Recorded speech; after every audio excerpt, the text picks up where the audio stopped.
If you're Gen X like me, then you probably grew up believing some things about money that have turned out completely wrong. We trusted the advice, followed the rules, and in many cases, we've paid for it. Today, I'm laying out 8 of the worst financial lies that our generation was sold and the consequences that we've had to deal with. If you've ever wondered why money feels a lot harder than it should, maybe this list will explain how you got there. And don't miss number 8 because we're still falling for that one today. Okay, lie number 1 is college is always worth it, no matter what it costs. In the 80s, even the 90s and beyond, college was framed as the golden ticket. Any degree from any school was supposed to guarantee success. And if you didn't know what to major in, there was always a business degree, right? So what really happened? Well, we borrowed like crazy, often without any idea of how long it would take to pay back, or whether the degree would ever lead to a steady job. The fallout was decades of debt, unemployment, and degrees that didn't translate to financial freedom. And it's taken 2 more generations after us for it to finally start sinking in that a college degree may just not be worth it. And yesterday's lie has turned into today's truth being, education does still matter. But now we know it has to be affordable, it has to be aligned with a clear career path, and in some cases, skipped altogether in favor of a trade or certifications. Okay, lie number 2 that Gen X was sold is that credit cards build your future. I like to call Gen X the credit card babies because we were given our first credit cards straight out of high school. And we were told that it was the responsible thing to do, that we're all grown up now, and grown-ups need to build credit to set themselves up for success. I can still remember my very first major credit card. I had a Sears card first. You could only use it at Sears. But then after that, Discover.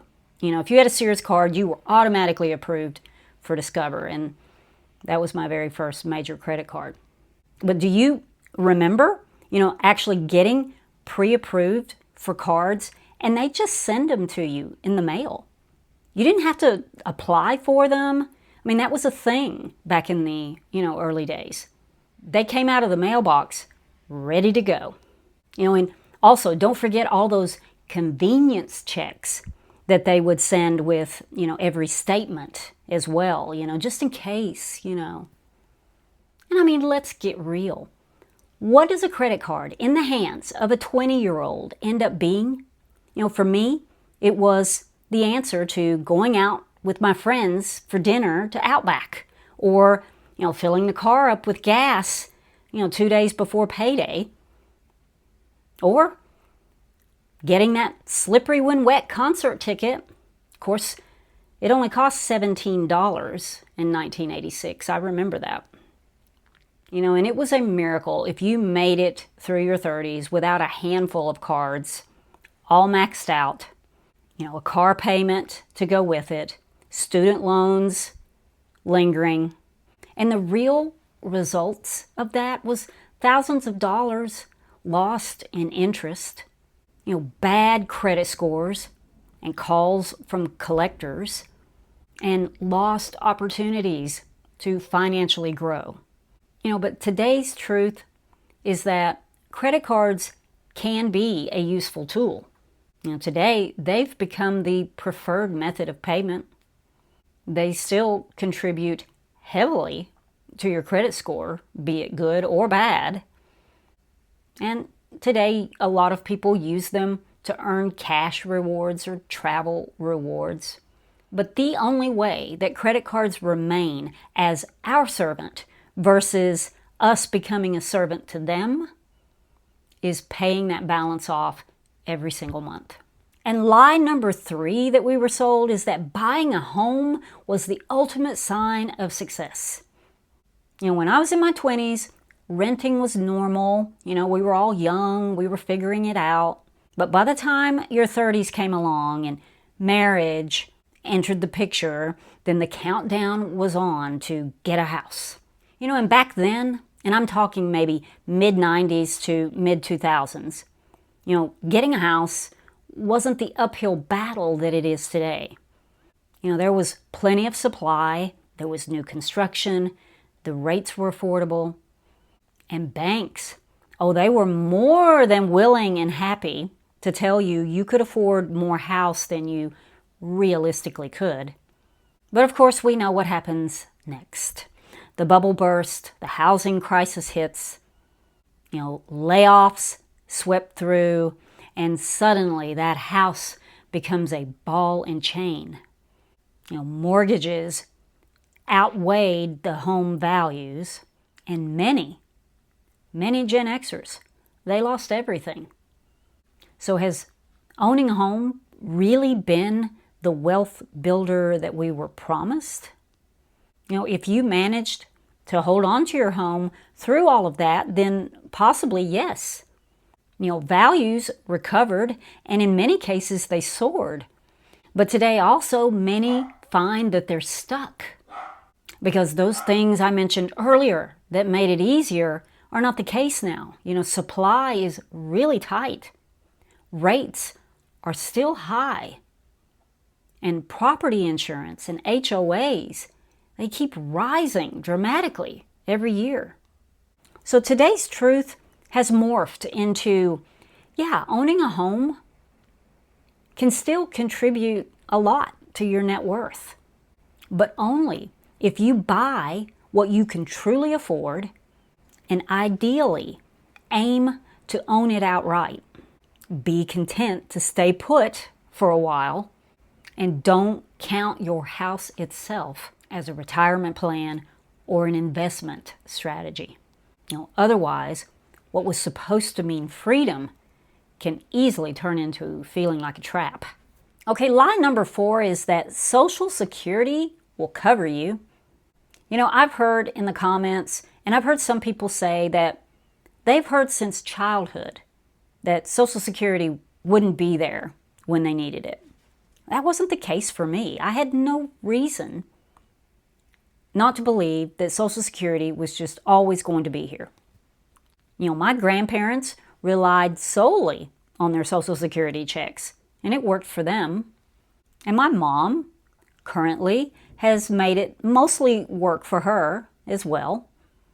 Everyone, even in my extended family, claimed at 62 years old. That was just normal. So I had no reason to believe that Social Security was vulnerable. So sure, I came to the realization that it's not going to cover everything like it did for my grandparents. But I still thought of it as an important part of my retirement income. When I was younger, I also thought that everyone loved Social Security. I know in the 80s, it was having some problems. Reagan did some things to extend the longevity of it. But, flash forward to the 2000s and the conversation really starts to change.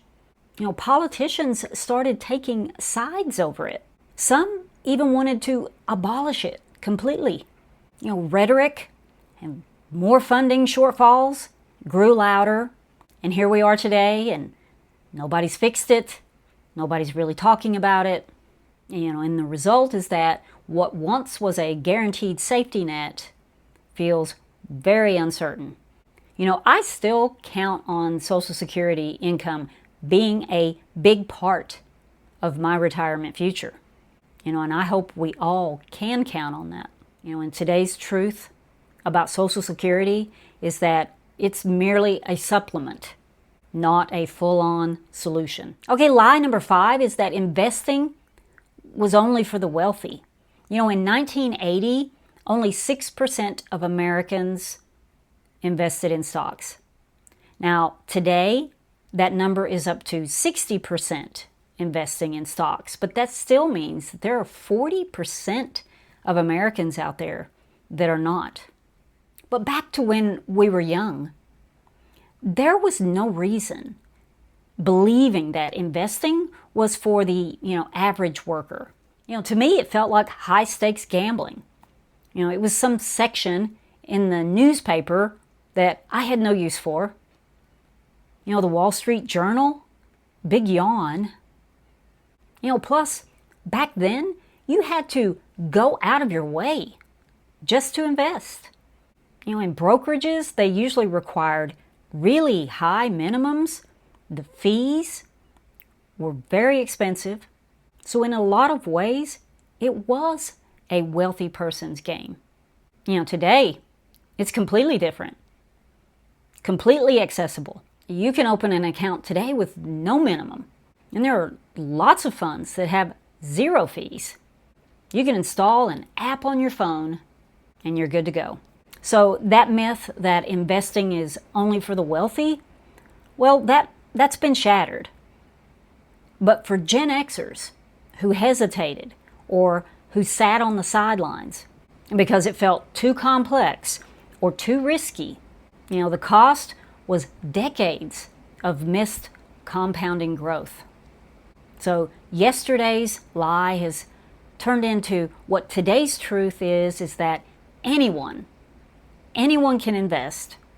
Start small, start simple, and build from there. Lie number 6 that Gen X believed is that 2 incomes equal financial security. Gen X is the generation that realized that one breadwinner in the family wasn't going to cut it anymore. So everyone pursued careers, men and women alike. The logic was simple. 2 incomes coming in, that was going to be plenty of money. There would be nothing standing in our way to achieving that American dream. We'd buy the nice house, 2 cars in the driveway. Financial security guaranteed. But we know how that story turned out, don't we? Fast forward several decades and 2 paychecks, they just don't stretch the way they used to. Daycare itself can cost more than a mortgage. And car payments today cost more than a mortgage did years ago. And for American households, savings rates, they plummeted to 3 to 5% of take-home pay. Living paycheck to paycheck became the norm, and for many, even beyond that. And what I believe today's truth has become is that financial security doesn't come from how much you earn. You can work 3 jobs and still struggle. Financial security really comes from how much you spend and how much you consistently save. And lie number 7 that Gen X believed is that if you make more, you'll save more. This one feels a lot like the last lie I talked about. The thinking goes that if I can get more money coming in, then the more I'll be able to save. I told myself that all throughout my 20s. It's fine that I'm not saving anything yet. I'm young. My career is just starting.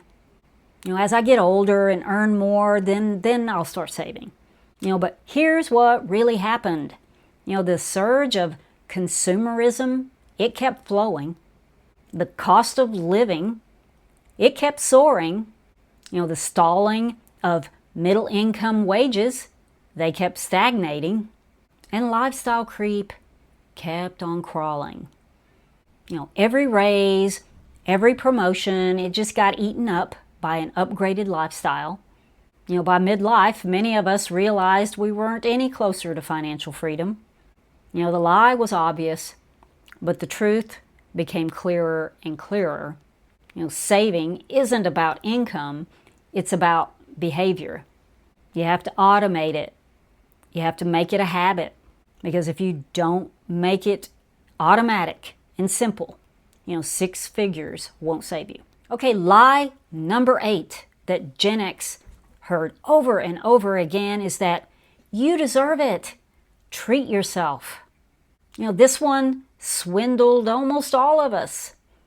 The same thought that many of us still find ourselves battling today.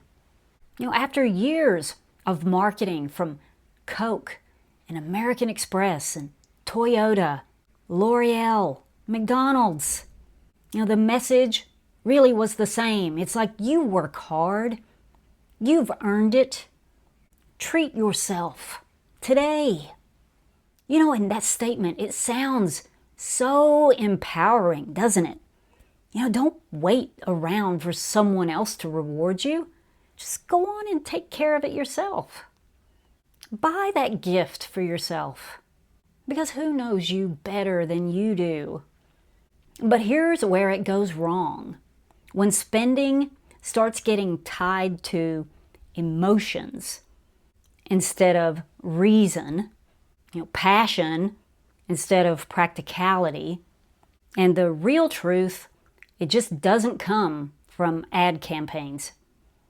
It comes from remembering that the word deserve has nothing to do with it. Joy and peace, those are good things. And sometimes they do cost money. But that's okay in moderation.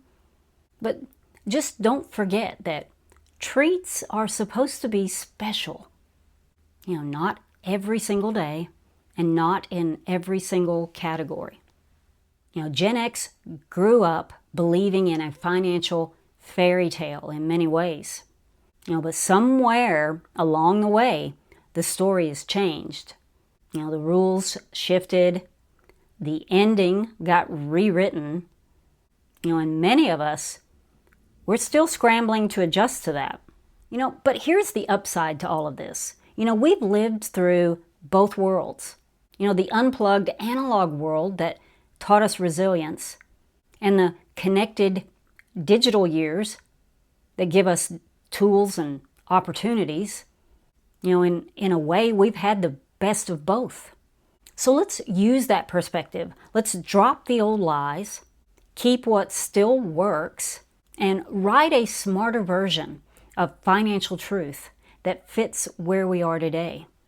And if this video today hit home, please subscribe for more Gen X conversations about money, retirement, and living life in your 50s and beyond. And before you go, check out this video right here. 5 retirement myths that will ruin your future. It digs a lot deeper on what Gen X needs to know to prepare for our next chapter. Have a great week. I'll see you in a few days. Bye.